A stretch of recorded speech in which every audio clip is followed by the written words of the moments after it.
Well, good evening and welcome to back to our second Lent talk. I know the first one was fascinating and has actually now had something like 90 watchers online as well, so you may well spread far beyond. So I'm delighted to welcome my very good friend Stephen Hanscom tonight. Stephen and I trained together, and then when I sometimes say I'm going off on retreat with my prayer group, Stephen's one of those. We laugh a lot and sometimes cry together and, send around messages, sort of desperate messages. Have you ever done this sort of service and those sort of things? So Stephen is vicar of Leyburn and Bellaby, and he was licensed to those the day after I was licensed here, I think. So we weren't at each other's licensings, which is a bit sad because we're otherwise occupied.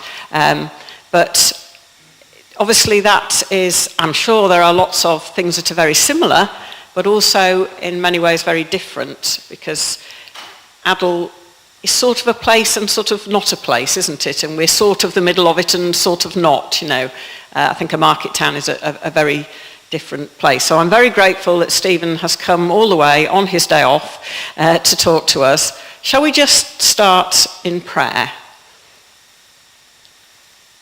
Heavenly Father, we thank you for this chance to meet together, to learn.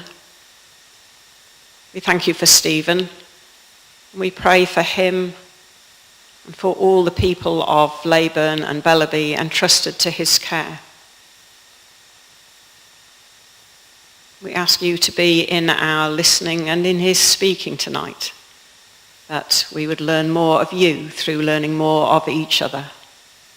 Amen. So I shall hand over to Stephen.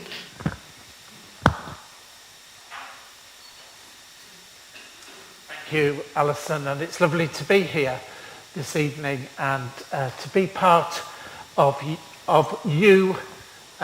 We are brothers and sisters in Christ, and we are also part of the same diocese, which is something to remember, really. And I'm very grateful that Alison's asked me to talk this evening on rural and semi-rural ministry, because that is a large part of this diocese of Leeds.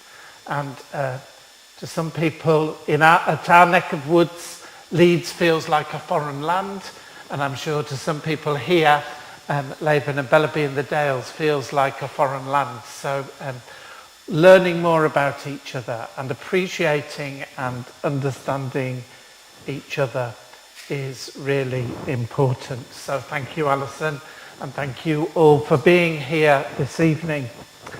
I'm going to give you some background as to who we are and where we are and what we do. I'm going to also think about rural ministry scripturally, so we'll think about some scripture as well, and at the end there'll be an opportunity for you to ask any questions. You do have a handout sheet, and there are some things that we'll refer to. There are some pictures as well to illustrate some of the things that I might talk about, and please do take this home with you and remember us in your prayers. So I'm going to start by praying the prayer that's on the front of the sheet, which I think expresses our appreciation to God of the world that he has created. Oh, let the earth bless the Lord. Bless the Lord, you mountains and hills.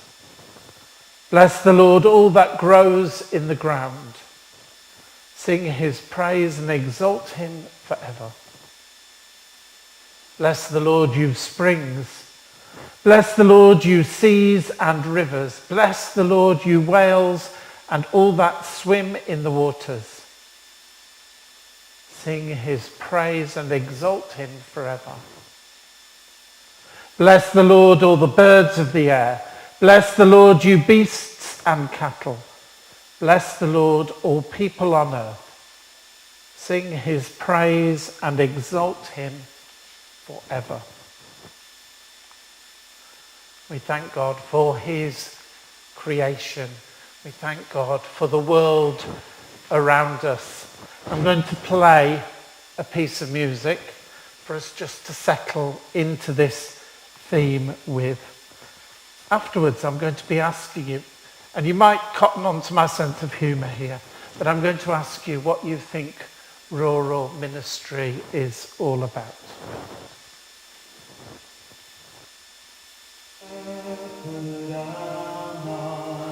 Sorry.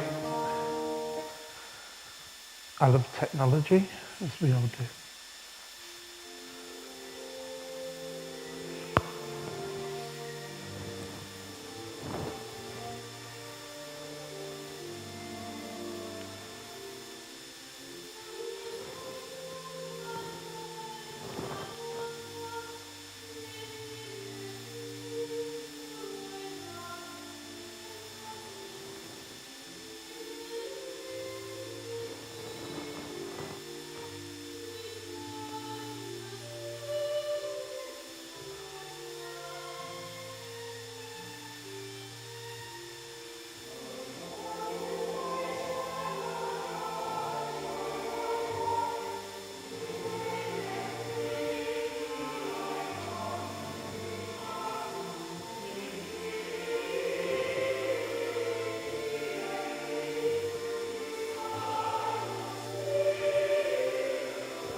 I'm sure that piece of music may have given you a memory of one kind of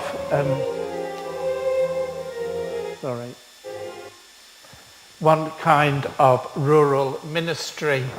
The Vicar of Dibley.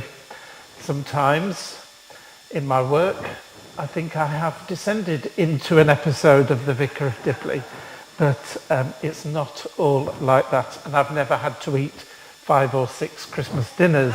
So, but yes, I wonder when we talk about rural ministry and rural church, what kind of things do you think of? Alison's got her roving mic, she says. I know you thought you'd escape this after all age, but if I don't use the roving mic, the people at home will have no idea what you've said. So anybody? Travelling a lot, driving around, lots of hillsides and going to distances to different villages and people. Pastoral when there's a distance between everybody. Yeah. As a small community, the church is very much the hub of that community. Yeah.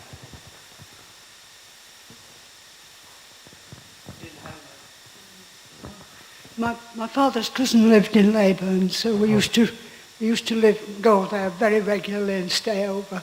All right. One thing that changed over the years was the fact that all the churches worked well together.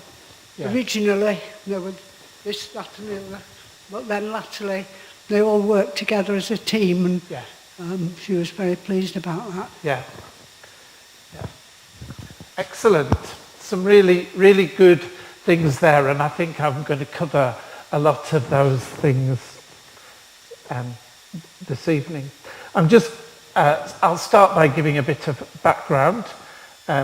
Obviously somebody who knows Leyburn and has experienced Leyburn, and any of you who've been up into the Dales may have been to Leyburn. It's a beautiful part of the world, right on the edge of the Dales there. And often I get into my car and look out over the hills and rejoice in the fact that in the countryside and scenery around me. There's a couple of photographs of Pen Hill, which you can see as you stand in Leyburn from our church as well. So Leyburn and Bellaby is a benefice of two parishes which have been together since the 1980s. Now, I don't tell my colleagues that I only have two, or I don't rub it into my colleagues that I have only two parishes, because many of my colleagues in our deanery have a lot more than I do. But we are two parishes. Leyburn, which is a market town, it has a population of about 3,000, and Leyburn has a really interesting history, because the main centre of population up until the 1500s was the village of Wensley, which is down the hill by the river, which Wensleydale is named after. It was such an important centre that they actually named the dale after the village. It's the only dale that's named after a village, rather than something, than it's usually named after a river. And so the main centre of population was there until the plague. And then when the plague hit, people in Wensley decided they were going to get away from the river, and they moved up the hill and settled in what is now Leyburn. So Leyburn grew at the expense of Wensley. Wensley is a tiny hamlet really now, whereas Leyburn grew and grew and grew. The railway came to Leyburn and it grew into a Georgian market town, so if you see it today. But interestingly enough, there was no church in Leyburn until 1868. Because Wensley was the parish of Wensley, it was a part of the parish of Wensley, so Wensley Church was the parish church. And in the 1866, the people of Leyburn got fed up of walking a mile and a half down the hill to church on a Sunday and back again. So they raised the money to build the church. £3,000 they raised, and Lord Bolton, our patron, he gave £1,000. So with £4,000 they built Leyburn, St Matthew's Church in Leyburn, which became the daughter church of Wensley. It was still part of Wensley Parish and didn't become its own parish until 1956. So it's only been a parish since 1956. Unfortunately now Wensley Church, the church at Wensley, is a closed church because there isn't the population there. It's used as a festival church, and there are still occasional offices done there. So Leyburn has had a sort of a checkered history as far as the church is concerned. So in 1956 it became its own parish, and then in the 1980s it was combined with Bellaby into a benefice. So Laban grew up around the marketplace. So it's the market town, and it draws people in. It draws people in on a Friday, because we still have the market in the marketplace on a Friday, and there is the auction mart on a Friday. So all the farmers come in to sell their livestock on a weekly basis. And the auction mart is a real centre of where people come together from all over Wensleydale, really. So we are a thriving market town. One of the things that I love about Laban is there are lots of independent shops and things. It's still a thriving market town. There are some big employers. There's a really big farm, Metcalfe's farm. There's biker industries. There's a lot of hospitality places. We have a small business estate, and we have tenants auctioneers. So tenants auctioneers are in our parish. Great place to meet people and have a cup of coffee and things, but it's a real thriving place. And tenants are always very good to us as church communities and good to the community. During COVID, tenants opened their doors to be the vaccination centre. So it was the vaccination centre for a long time before they fully opened. So they're very much embedded in the community. And Rodney, tenant who owns it, is a churchgoer. He goes to the Methodist church, but we work very closely together. So we all see ourselves as one. So at St Matthew's in Laban, we have 45 on the electoral roll, and there's about 35 regular worshippers there. We have a communion service every Sunday morning, and a good and faithful congregation who love their church, who love their community, and work really hard to serve that community. Bellaby, on the other hand, is a village of a population of about 300 people. Originally, it didn't have a church. It was part of Spennythorne Parish, which Spennythorne is the other side of Laban, so it was a really big parish. And it's 151 years ago, next weekend actually, because we celebrated our 150th anniversary last year. They built the church in Bellaby, and it became its own parish until the 1980s, when it was joined with Laban. It's very much, its history is a farming village. There were 6 farms within the village boundaries until the foot and mouth outbreak in the late 1990s, early 2000s. And now there are only 2. All the other land has been bought up by bigger external farms, which is a real sorrow to the village community. And people still hold that in their memory. 6 years ago, when I went for my interview there and I was looking around, people talked to me about their sorrow of the fact that foot and mouth had such an impact on the village. A lot of the population of Bellaby are commuters, or they're retired people, which has its challenges. There's a village hall, there's a village pub, and so the village hall, the village pub, and the community garden and the church are the real centres of that community. But it is a wonderful community. I've never really encountered a community where people support each other so readily. You know, if somebody's ill or something happens to somebody, the people around them support them and care for them. So pastoral care is a real positive in the village.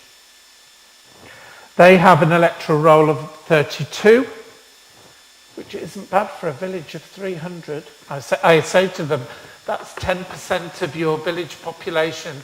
I said many churches would give their high teeth to have an electoral roll which was 10% of their population, because they say, oh, we're only small.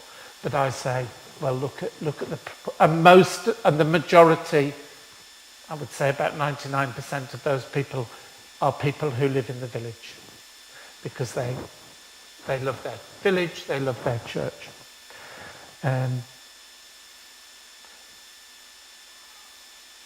So in both communities, we have a lot of people who are retired. A lot of people move into Laban and places like Laban and Bellaby to retire. And a lot of them enjoy it immensely, but some people find a real sadness because they come because they've been on holiday there, and then they come to live there, and the nearest hospital is Northallerton, but that's reduced a lot of what it does now. So for big things, people have to go to Middlesbrough, to James Cook in Middlesbrough, which is a two-hour car journey. So if somebody's ill in Middlesbrough, so for me to go and visit them, it's a day's journey. And for people to go and visit, especially if they don't drive, it's really difficult. So we've had people move in and been really sad about it's not lived up to their expectations, because there is a big difference about being on holiday somewhere.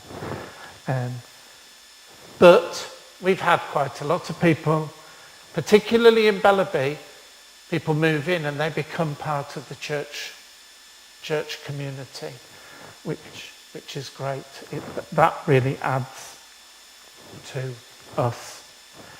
There's a primary school and a secondary school in Laban, neither of which are church schools, but we have a great deal to do with them. We do collective worship at the schools. My curate and myself do chaplaincy work at the high school. I'm chair of governors at the high school, because like Alison, I was a teacher before I was ordained. And both schools come to church for Easter and Christmas, and so there are real community links with our schools, and that's a real positive. And of course, both schools serve a wide area. The primary school serves a lot of the villages around Laban, and the high school draws pupils all the way down from Hawes, Reef, and all those sorts of areas. So it's not just serving the local community, it's serving the wider community. As Alison said, I've been at Laban and Bellaby for 5.5 years now, and I love it. And we are growing, we are developing, we are loving our community. And our main priorities, I've brought our vision sheet here. So in working out our vision, our main things are an inclusive welcome, building a community, serving those around us, pastoral care, and working in partnership. And I think that covers a lot of the things that people were talking about earlier. So as I go on, I'm going to talk about some of the other things that we do. But as Laban and Bellaby, another role I have, I am at the moment acting Area Dean of Wensley Deanery.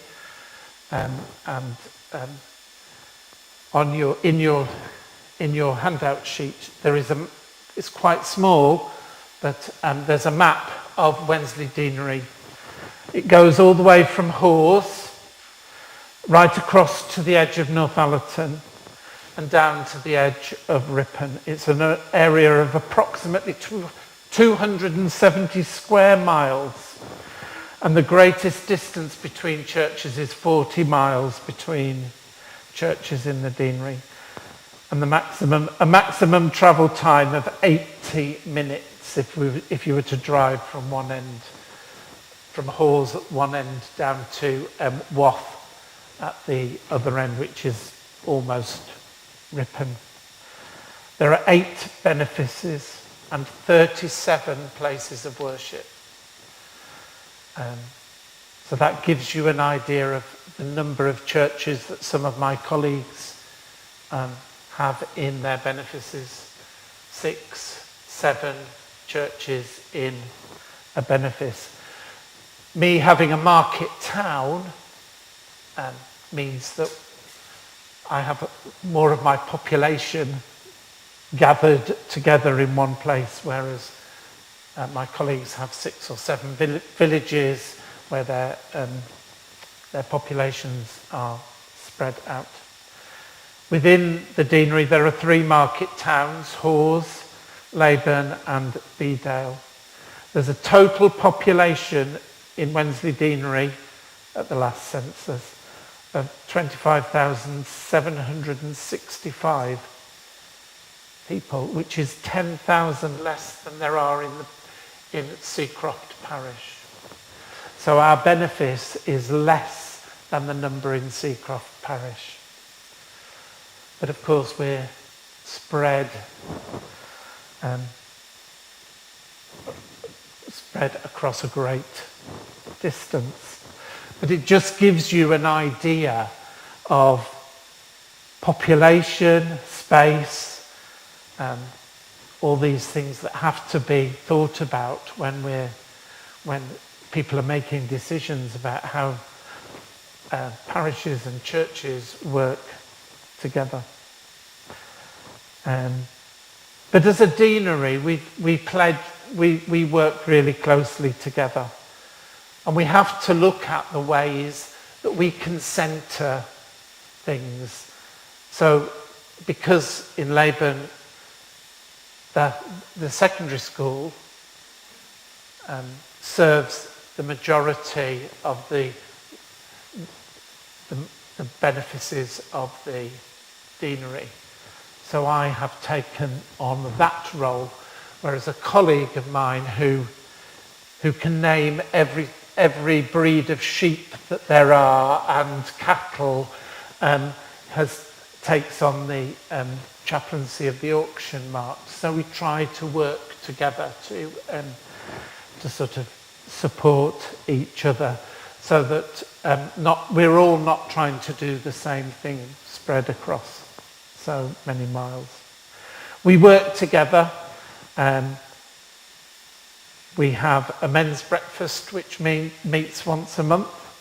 We have deanery prayers which meets once a month, where people from all of our benefices come together to pray for our deanery. On Ascension Day, we have an Ascension Day service all together at Jervaux Abbey, outside at Jervaux Abbey, as long as it's not raining. But in the 5 years I've been there, it's never rained. So and this year it's a bit later, even later. So hopefully we'll be okay. But that's a great opportunity to bring people together and celebrate the outside. Last year, Bishop Anna, who was our new Bishop of Ripon, came to celebrate at the Eucharist, and she ended up rescuing a duck chick that had wandered in, and so there we are. There's another role for a bishop, rescuing duck chicks. at Jervaux Abbey on Ascension Day. And then as Wensley Deanery, we're part of the Ripon Episcopal area, which is predominantly rural, but not totally rural. As I drove here, I think I drove through sort of most of the different types of place there are in the Ripon Episcopal area as I drove down from Leyburn down to Bedale, to Ripon, Harrogate, and then down to here. There are 5 deaneries in the Ripon Episcopal area.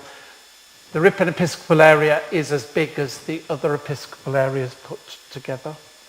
So it's a massive distance. So there are 5 deaneries. Richmond at the top, Wensley, Bowland and New Cross, which includes Settle and those parishes which are almost on the Lancashire border, and 1 or 2 of them have actually a Lancashire address, but they're part of the Leeds diocese. Skipton, Ripon and Harrogate. And as I said, Bishop Anna has been with us a year and a half now, and she has really struck up a real chord and a real understanding of what rural ministry is all about. And she has encouraged us and is encouraging us to look at creative ways to develop rural ministry. And through the Barnabas initiative at the diocese, she has got some money which has come from the national church, and for each of the deaneries to apply for, which is called the Rural Change Fund. So each deanery is looking at a project about developing rural ministry or developing rurality, so that we can try and move things forward and support and help and welcome and each other. As Wensley Deanery, we have successfully been given the go-ahead with our bid, and we are setting up a pilgrimage trail which will be a pilgrimage across Wensley Deanery to include all of the churches, and it will be something that people will be able to do, to look at all the different churches, but also find God. So we're hoping that holidaymakers and other people will come along and learn something about God by being encouraged to come into our churches. So we're looking forward to developing that and moving that forward. And we've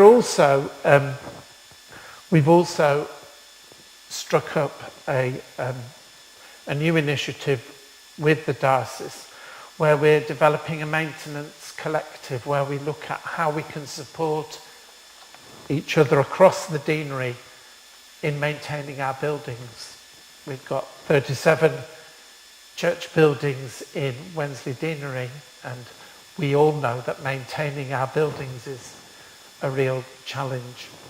And so we are developing with the diocese a scheme for as a maintenance collective where we can try and do things in bulk, work together to do things. And the diocese have taken that on board, and we're going to be a pilot project with another urban deanery. So you might want to get in on that. They're looking for an urban deanery to do that as well. So there are lots of exciting things happening in terms of the rural church in Ripon Episcopal area, which is part of this diocese, and in our deanery and in the benefice of Leyburn and Bellaby. And I think what rural ministry is like, as Alison said at the beginning, a lot of ministry is exactly the same as it is here, as it is in any church.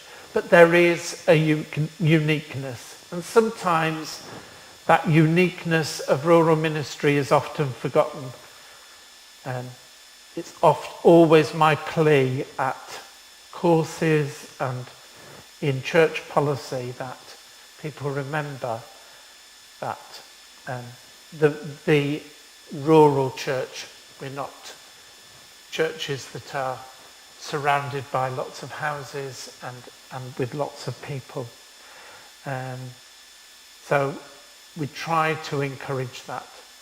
And the reason I think that the rural church is important is it is truly scriptural. Jesus was a rural person living in a rural world. The synoptic gospel writers tell us he was born and died in cities. However, his formative years were in Nazareth, in a small town, near to a small-scale fishing and agricultural communities. And in his parables, we see and hear his understanding of rural and farming imagery. I'm going to read the parable of the sower from Matthew chapter 13. That same day, Jesus went out of the house and sat by the lake. Such large crowds gathered round him that he got into a boat and sat in it, while all the people stood on the shore. Then he told them many things in parables, saying, a farmer went out to sow his seed. As he was scattering the seed, some fell upon the path, and the birds came and ate it up. Some fell on rocky places where it did not have much soil. It sprang up quickly because the soil was shallow, but when the sun came up, the plants were scorched and they withered because they had no root. Other seed fell among thorns, which grew up and choked the plants. Still other seed fell on good soil, where it produced a crop 160 or 30 times what was sown. He who has ears, let him hear. To be able to tell that story, Jesus must have known and seen sowers sowing. He must have seen them scattering their seed. He must have understood what it was like when you sowed the seed, what happened to it. So Jesus lived that life. He used that experience, those stories, because he had an understanding of what rural life was all about. And we also hear it in the Psalms. They are shaped by both rural and urban motives. Green pastures speak of the steadfastness of God alongside the creation of new opportunities. Psalm 23, which we'll come back to again in a minute. Psalm 121, I will lift up my eyes to the hills. I often think of that psalm as I gaze up at the hills that surround me in my work. As the church and as the rural church, we also engage in the process of change, the need to address the past, face the challenges of the present, and to reimagine a future for rural mission. Like many churches, all churches, we have to think about older populations, congregations that are smaller than they have been in the past, and also those links to finance and maintaining our buildings. But in rural ministry, we also have to think about being all things to all people. People can't travel as they would perhaps in a city to a church that suits them. They look to their local church. And in the New Testament, there are many images to describe the church. And one of those is about community. And it means that there are lots of links to community, and that is a key part of what it is to be the church in a rural context. And as the centre of a community, we have to look at ways we can support and work with our community. In our communities in Laban and Bellaby and in many rural communities, there's a great deal of hidden poverty, hidden loneliness, and there are incidents of suicide. But people don't talk about it or admit it. Farmers are the worst people. They will not say if something is wrong. My colleague, who is the chaplain of the auction mart, says the best way that he can engage with farmers is to stand alongside them at the auction ring as they're watching the cattle or sheep come through. And because they're not looking at each other, they will talk. And we do a lot of work with the farming community network, who support farmers who are going through difficult times. And but there is a lot of those. So we do things in our parishes. We have a food bank, and that food bank, we have a food bank at the back of church, and it is used. Every week there are people coming in just to pick up bits of food because they can't afford to buy the things that they need. We have a Monday lunchtime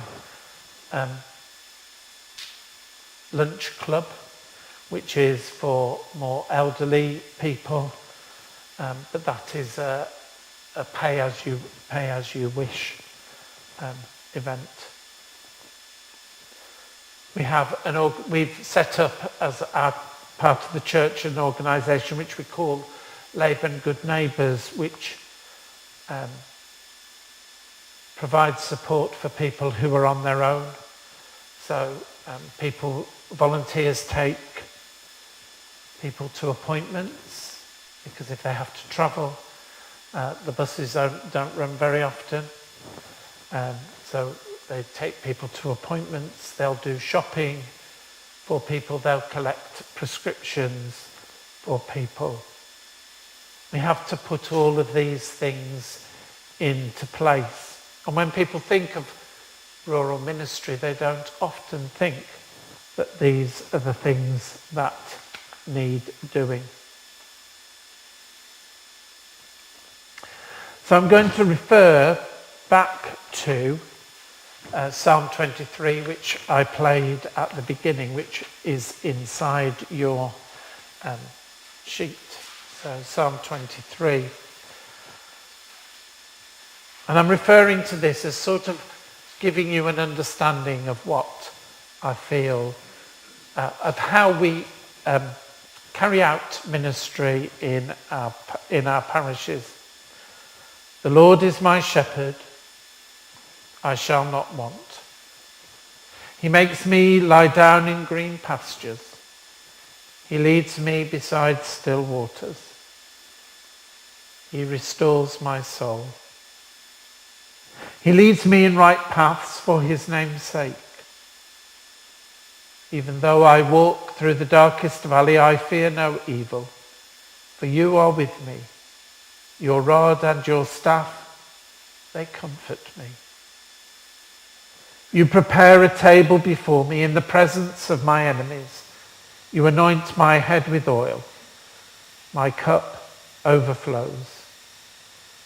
Surely goodness and mercy shall follow me all the days of my life, and I shall dwell in the house of the Lord my whole life long. Psalm 23 is a psalm of trust and dependence. And these things, though they're not unique to rural ministry, you will find them within it. We are all, as Christians, people who acknowledge God as our shepherd, the shepherd who leads us into green pastures. In the Old Testament, this image of a shepherd meant a king. And so we're not just about buildings or institutions, but we are about a people shaped by God, acknowledging God as our shepherd and king. And a shepherd cares, protects, nurtures and provides for all of the sheep, not just for the chosen few. And for me, that is, in our communities, it's about being out in the community. So I spend, every Friday, unless there's something desperate, written in my diary, Friday morning is market. Because every Friday morning I go to the market in Leyburn. Because that's where I meet people. I see people who are out and about. And being part of that community, I go into the shops, I go into the businesses, I go around the market stalls. I do my shopping as well. I get my fruit and veg. But it being out as part of the community, being seen and being known. And that's become really important in my ministry in Leyburn and Bellaby, being seen and being known. The number of conversations I will end up having with people just going into the market, going into the co-op, going into one of the other shops. And now people know who I am. It opens up all sorts of conversations, and it's opened many doors to us. Many places have opened themselves up to us being part of them. Not an enclosed group who are behind the church door, but out there within our community, involved in what's going on in the town and in Bellaby as a village. So, week before last, there was we had a meeting about emergency plans for Leyburn it was things like a terrorist attack or, all sorts of things. But we were included in that as part of the town community. And to me, that's really important. And people know who I am. It also means that the pub runs a monthly quiz for the church, and these things have all led from us being out there, being part of the community. In Bellaby, we are, as much, because though there's no centre, we involve ourselves in as much as we can in the community garden, the village hall. We do carols we have carols in the pub at Christmas, and those kind of things, so that we are in the places where people are. And that has had a real impact in Bellaby, because people now feel much more part of the community and the church community, even if they don't go to church. We have somebody now who doesn't come to church, but she does all the flowers in church, and she loves doing it, and she feels that she's doing something for the church, which is part of her community, and a community that she feels we're all working together. So for me, rural ministry is that good old-fashioned walking around. I don't ride my bike, but walking around wearing my dog collar, people knowing and understanding who I am, having a joke with the lads in the butcher's department in Campbell's and things like that. It's just being part of the community. As I say, it's nothing new, it's nothing, probably not very different to what Alison does in this community, but it's really important within the villages. And of course, in Psalm 23, we hear about the green pastures. Deep wells and green pastures are really important because they speak of the resources we all need for life and resources that many people are hungry for. Spirituality, prayer, being part of something. And for me, one of the really important things when I first went to Laban and Bellaby was about, one of my real vision was that actually the community coming into the church and using the church so that they saw it as, when I first went, there was a bit of, the church was separate to the community and I wanted people coming in. And at Laban we were lucky enough to be able to remodel a bit and create some space. And now we have a parent and toddler group. There was no parent and toddler group in Laban. And now we have one which meets in church. And so we have all these families coming into church and children once a week. And yes, they come for parent and toddler group, but that means they also come for other things, like the crib service at Christmas or baptisms. And they come to a place that they know. They come to a place where they feel comfortable, where their children feel comfortable. Quinn, who came to parent and toddler group, he was one of the older ones when they started. Before he left church every Tuesday morning after toddler group, said goodbye to whoever was leading. If I was there or Gillian, my curate, would say goodbye to us, and then he'd look at the east window and say goodbye to Jesus. And we had the pleasure of baptising him and his sister 6 months later, and that was really special. But those families feel they're coming into church. It's not a place they have to be seen and not heard. It's a place where they feel comfortable. And in the last few years, we have become the centre of the Laban and Wensleydale Arts Festival and the Laban Jazz Festival. So in June there is the Arts Festival, and then in October there's the Jazz Festival. And the group that organises that came to me and said, can we use it? And I said, yes, come in, use the church. So for 2 weeks in June, we have the Arts Festival, and the centre is the church, is in the church. So they take over the church. We end up doing our services in the chancel on a stage, which is about this high, which is a bit precarious, getting up and down to, but we have beautiful lights for those weeks in the year. But it brings people into the church. And the Jazz Festival is the same.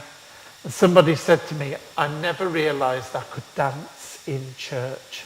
And I said, well, there's a lot of dancing in the Bible, so go ahead and dance. And with the Jazz Festival, I said, well, we'll have the Jazz Festival in church, but can we do a Jazz Eucharist on the Sunday? And will your musicians be part of our Eucharist on a Sunday morning and make it an integral part of the Jazz Festival? And we've done that for the last 2 years.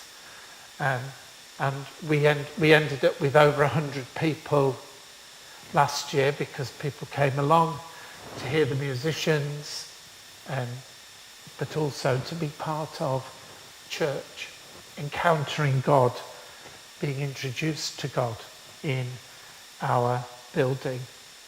So those events mean that people are coming into church and understand who it is, what it's about. And of course, around our church there are those things that guide people into a deeper spiritual understanding. Psalm 23 also talks about us being a people on a journey, journeying with God. And we are in a world of change, and change is hard, and it can make us fearful. But it is part of life and part of journeying with God. Shepherds in the Middle East move their sheep to find new pasture because it gets barren in one area, so they've got to move to a different area where there is a bit of greenery. And God calls us to be in the community and to move around, not just to be in our building. In Bellaby, they've created this beautiful community garden at the centre of the village, and it's amazing. But we've cottoned onto it. So we have our Harvest Festival in Bellaby in the community garden. There's a farm behind us, so we have the Harvest Festival in the community garden with the produce that's grown in there and the sound of the cows and things in the barns behind us and the tractor and things, putting it into the context, being at the centre of the community. We also do a pet service in the community garden because it means we don't have the pets in church and the things that might happen with that. We also have set up a message church.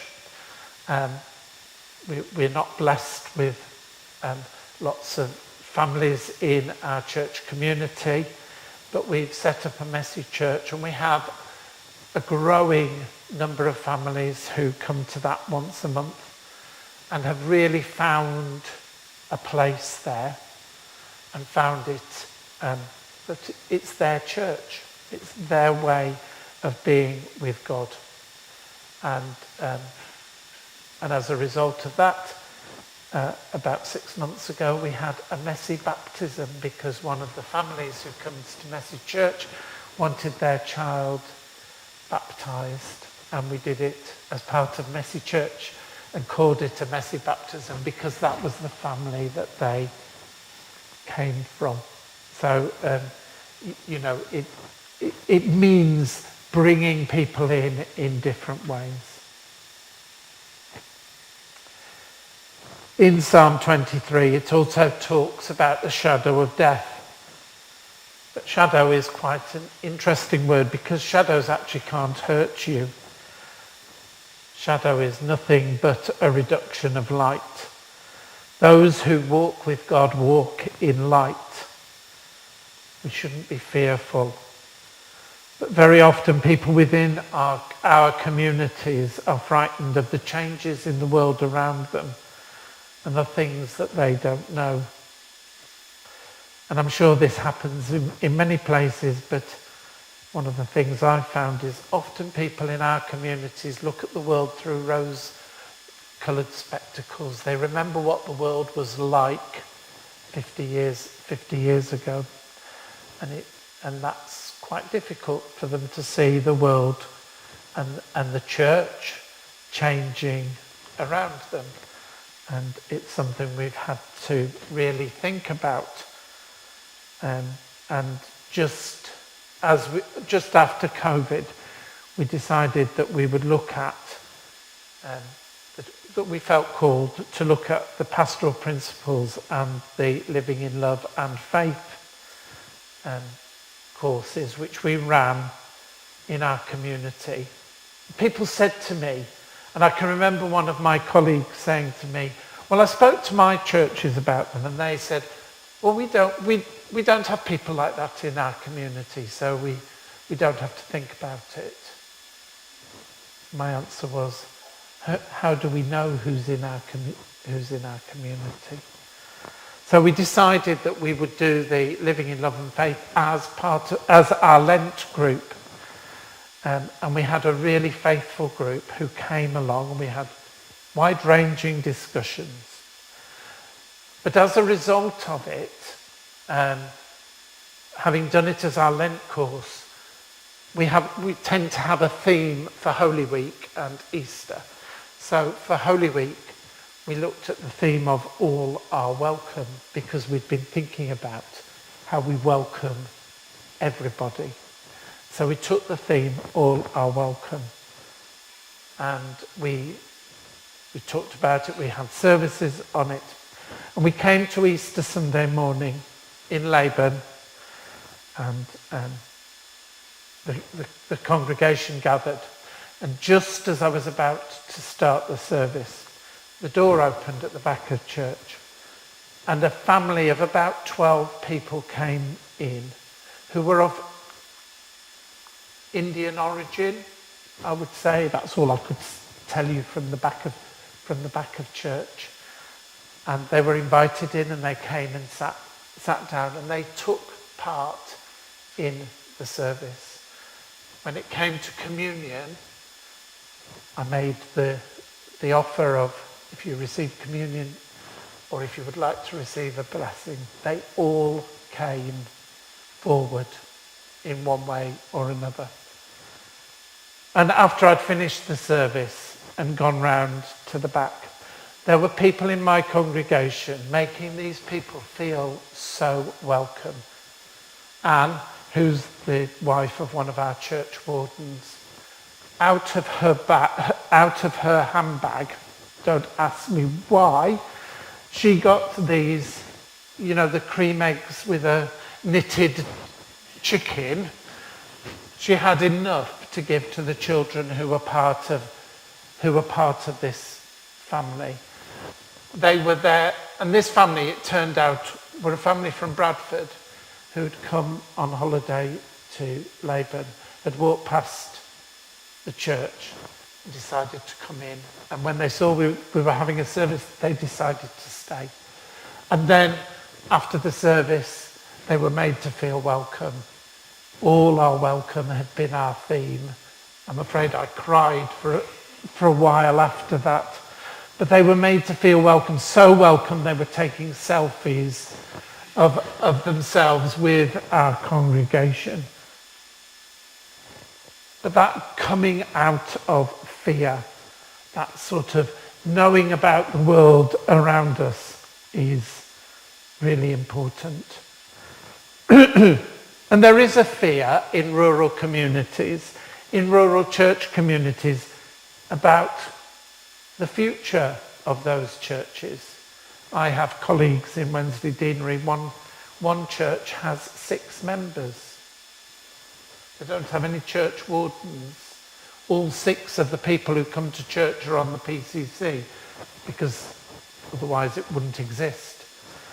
But there is a real fear about church closures when we hear about money shortages and things. But these churches are central to their communities. So there is real fear. But what we're trying to do is to be creative in reimagining how churches work in our areas. As this lady said, in Laban, we work really closely with our ecumenical partners, particularly the Methodist Chapel, which is 600 yards away from us. And the previous superintendent minister and I started at the same time. So we had a habit of meeting once a month. We have joint services 3 times a year. We set up, again during COVID, we set up what we called the picnic service, which was held one afternoon when you could gather outside. And we said to people, well, come, we'll gather outside in the churchyard in Laban, sit socially distanced, but we'll have a picnic as part of our worship, and so that you can meet with people and talk. That service is still going today. Once a month we don't call it picnic service, we call it faith and fellowship, but it's a real way of bringing people together. So we don't see ourselves as separate denominations. We see ourselves as the Christians in Laban. And sometimes we worship together and sometimes we worship separately and differently, but we are all working together, and that's really important. And also Gillian and I, because my colleague, the superintendent minister, is superintendent of Wensleydale, Swaledale and Arkengarthdale. So she has 12 chapels that she oversees. So my curate and I, sometimes, because there are 2 of us, sometimes we lead their service, and one of us will lead their service, because we can help out in that way. So I think the Methodist congregation see me and Gillian, my curate, as one of their pastoral clergy that they would come to, which is fantastic. We also look at we've had several special services. Bishop Nick came to. We launched our environmental drive, and Bishop Nick came to that. And again, we started that in the community garden in Bellaby, and we sort of walked around the village, walked through the churchyard where we'd set up a wild meadow area in the churchyard, and we did the service through the village into the churchyard and then into the church with Bishop Nick leading us. So that was a real environmental and rural move forward. So on this journey, God is equipping us with all that we need. We are welcomed by God, and therefore we welcome other people. And we want to, in our communities, give our people the skills and confidence to face the world we are in. So we have regular study groups like this.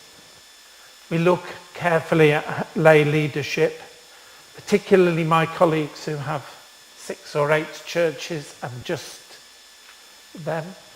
We need to think about lay leadership, but also about bringing other people into our sphere as well. People like Laban Band. Laban has a fantastic brass band. Absolutely, they're spectacular. They play for our 9 lessons and carols. It's amazing. Singing carols accompanied by Laban brass band is fabulous. They do other things with us as well. And we are also central to the Wensleydale show, which meets in Laban, which is in one of the fields just above Laban, every August bank holiday weekend. And we have a stand at the Wensleydale show where we offer hospitality to people and give a witness to people as they come to the Wensleydale show. And the number of people who say, oh, I've been looking out for you as a place. We provide a place of refuge and hope and spirituality. So we do none of these things ourselves. We need the resources God provides through prayer, worship, and listening to his word. And yes, we must be creative in adapting to the changes that are around us. But from everyone who has been given much will be demanded. As God has been generous to us, so we must be generous to all who are around us. It's important that the things that we have, we share, our buildings, our time, who we are as a church within our communities. We are not on our own. We belong to God, our Creator, Redeemer and Sustainer, and we are called to offer ourselves in service to him. And this is at the centre of all that we do. So I hope I've given you a glimpse into the life of rural ministry, and I've rambled a lot and given you a lot to think about. But I'm open to any questions that people might have, having listened very patiently. I think we probably just want to say thank you, show our appreciation.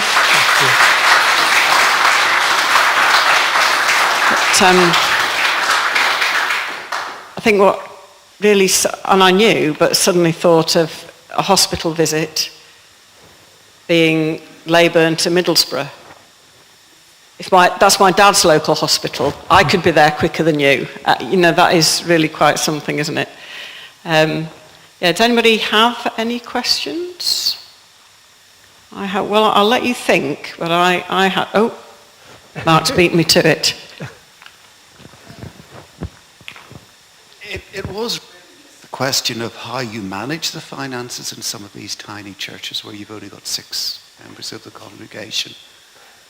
It's very, very difficult, and it's becoming increasingly more and more difficult, particularly where, we've got one church in the benefice next to me, it's not closed, but they've not been able to use it for a year because there's a hole in the roof, and they haven't got the finance, they haven't got the money to be able to.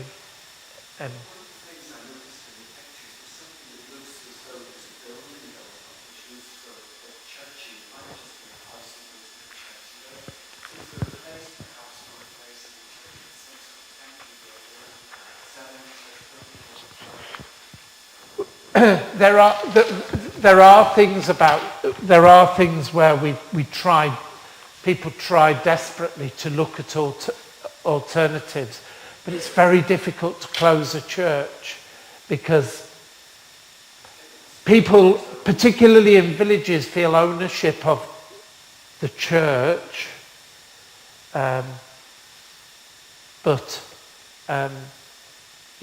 so nobody wants it to close. But as acting area dean, I have a consultation on my desk for one of the churches in our deanery to be closed, which is very sad for that village and that people, but it's because the numbers are low and they can't afford to keep a building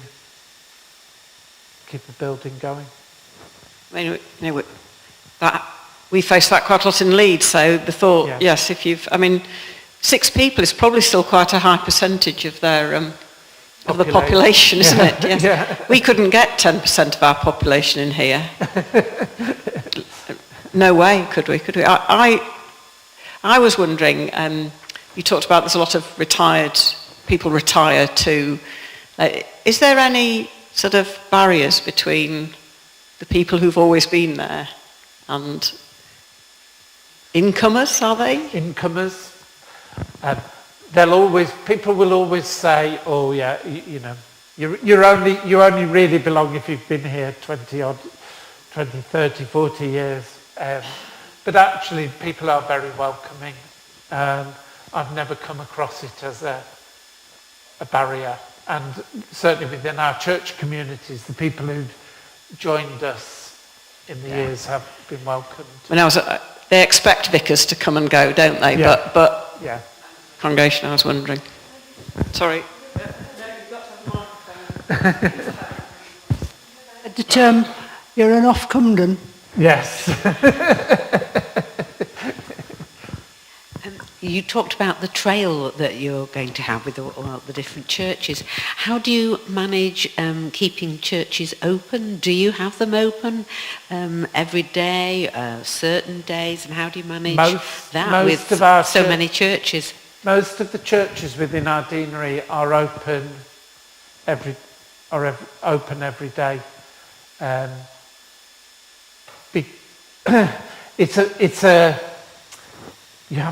It's a juggle, isn't it? Now, the ecclesiastical insurance recommend that we have them open because it would cost more if somebody tried to break in. We see it as we have to think about it, but we see it as a ministry. And in Leyburn congregation, there's a member of our congregation who, she's 82, but her ministry, and she's told me, this is my ministry, Stephen, is I open the church in the morning and I lock it up in the afternoon, because she sees it as her ministry, because she looks at the visitors book, or she talks to the people who happen to be there when she goes to lock up, who are there, who appreciate the fact that it's open and they can come and be in that space. We obviously have to think about what we leave lying around and things, but yeah, we do see it as a ministry, and Eileen sees it. She says to me, this is my ministry, Stephen. I can't do lots of things, but I can do that. And I'm assuming that on the whole you don't have lots stolen. No. So you can leave them open. Thank you. Paul? You mentioned about the area being a sort of rural idyll impression. My son works for the police task force, the rural task force, and one of the things he's particularly noticing is the depression caused by isolation, particularly with the elderly community who move in and they're mobile, they can drive, they reach an age, they can't drive, they're then isolated, can't get to church. I just wondered if you have any sort of community meetings to try and support those people. We do things, and I'm sure like most churches, where there are people who will bring people to church. Like you, we live stream all our services, and we have a small but committed number of people who tune in every Sunday to our live stream service because they can't get there.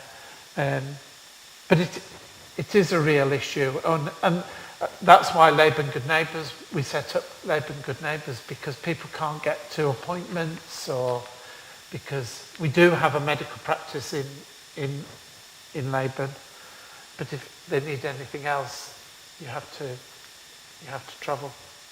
And so yeah, depression through that. Farming is a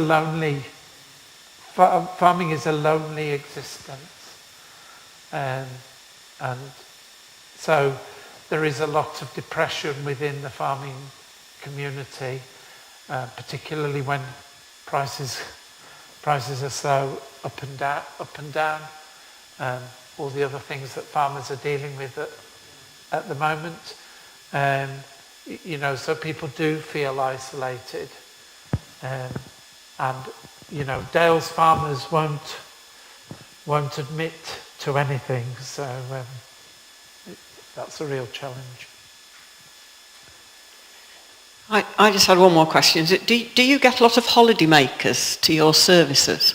We get a regular number. We get some on and off throughout the year, including the Archbishop of York. What, do you just pretend you haven't seen him? When he came, it was after COVID, so we were all wearing masks. But he was sat sort of here. And so as soon as I heard a response to I knew who it was because I recognised his voice. And then I had to panic because I was preaching, and I thought, how can I preach in front of the Archbishop of York, who's written so many learned books? But he was very generous. I didn't make anything of it because he was on holiday, but he very generously said to me as he left, I needed to hear that message this morning. So we were able to minister to him. So you don't end up with sort of more holiday makers than regular congregation, which I know some seaside places do, don't they, sometimes? We don't. Well, just once again, thank you for... I talk to Stephen regularly, but I've learnt a lot more. And yeah, I just think it's really good to open. And we will now remember you in our prayers, the different issues that you have. And we'll remember you well as we pray for each other, as we share in this ministry across this vast diocese of Leeds, this varied diocese of Leeds. I'm just going to finish with this poem by R.S. Thomas.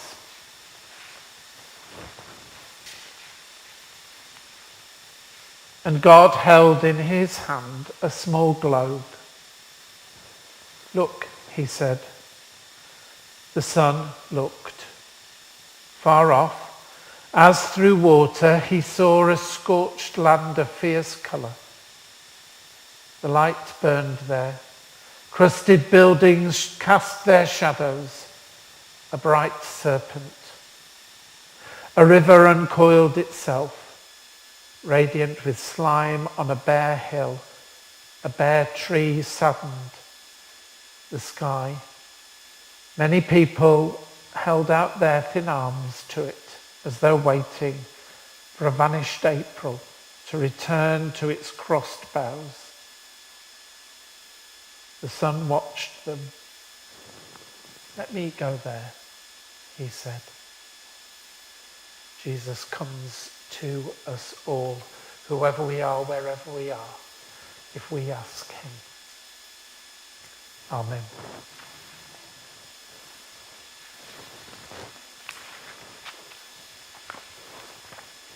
Once again, thank you all for being here. Just a plug for next week, when obviously standing in a blind spot for the microphone, try here. When you can hear John Swales talk about Lighthouse Church, you'll be back to normal Church of England then, because we will have a collection. So there will be a chance to donate. We'll have a cash collection for Lighthouse, but if you're more of a QR phone person, then Sarah says she'll also have some details with the QR code. So if you don't know already, you will hear just what amazing work they do, and they are totally reliant on the funding of others. So thank you once again to Stephen. If you wish to ask anything, you've got a few more minutes personally, if you've got any questions you want, and otherwise I'll hopefully see you next week. Thank you.